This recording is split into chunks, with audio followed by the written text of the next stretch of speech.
In our previous video, we unboxed this absolute beast, the 10.1-inch CrowPanel Advanced HMI from Elecrow. We broke down the dual chip architecture featuring the brand new ESP32-P4 and the ESP32-C6. Before we jump into building a custom project from scratch, we need to know exactly what this hardware is capable of. Today we are powering this up to explore the factory firmware. We'll test the UI fluidity, check out the built-in apps, and maybe even find a few bugs. Let's turn it on. Alright, once it boots up, we can see this button on the specification page. Clicking it will take us to the touch adjustment and coordinate screen. This is a great way to validate the capacitive touch layer. If I drag my finger all the way to the extreme edge here, we get a reading of 1024 by 597, which perfectly aligns with our 1024 by 600 resolution.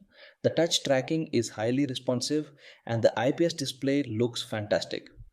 Interacting with a screen this large actually brings up a critical engineering challenge.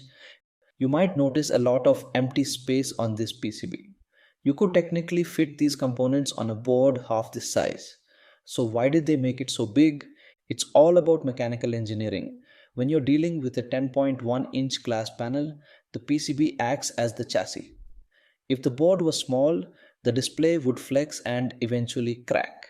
This large footprint provides the structural rigidity needed to mount the screen and the speakers securely.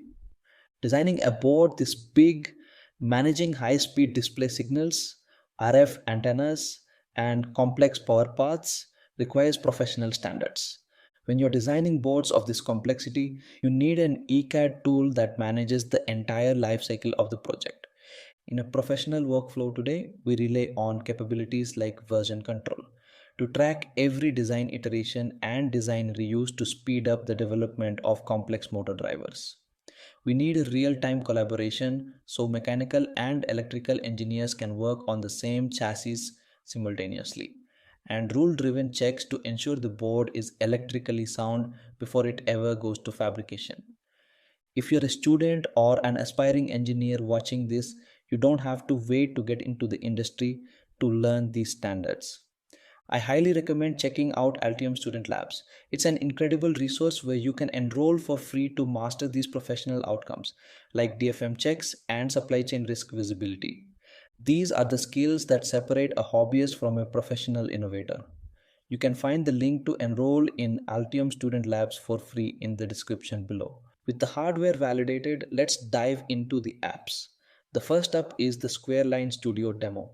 This is essentially a showcase of the LVGL graphics library running on the P4. We get a smooth analog clock animation, an incoming call screen where you can accept or reject, some fluid data charts, and a temperature dashboard. Now, these are just visual mockups.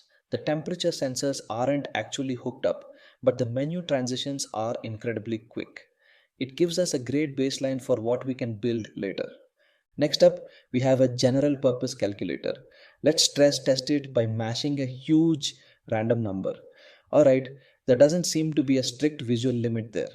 But as engineers, we have to test edge cases. What happens if we try to divide by 0? Let's do 33 divided by 0 and hit equals. Wait, it outputs 0. Any math teacher watching this is probably screaming right now. A smartphone calculator will throw a cannot divide by 0 error, but our firmware here gracefully fails and just spits out a 0. It's a fun little quirk and a great reminder about error handling when writing embedded C code. Moving on, we have the music player.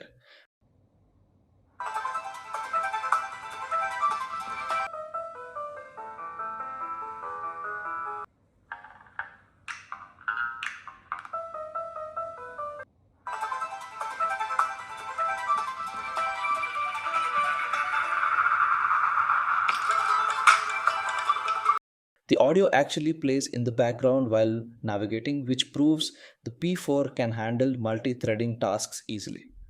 The audio routing to our dual Class D amps sounds clear, even if a few of the UI buttons are just visual placeholders right now. In the Settings app, we have full control over display brightness and audio volume. Let's try connecting to Wi-Fi. Remember, the P4 doesn't have Wi-Fi, so this is the ESP32-C6 coprocessor doing the heavy lifting in the background. It connects seamlessly and instantly syncs our system time. But all of this leads to the ultimate test of display latency and touch tracking, the 2048 game. We all love this game. My personal best is 4872. Let's see what I can do here.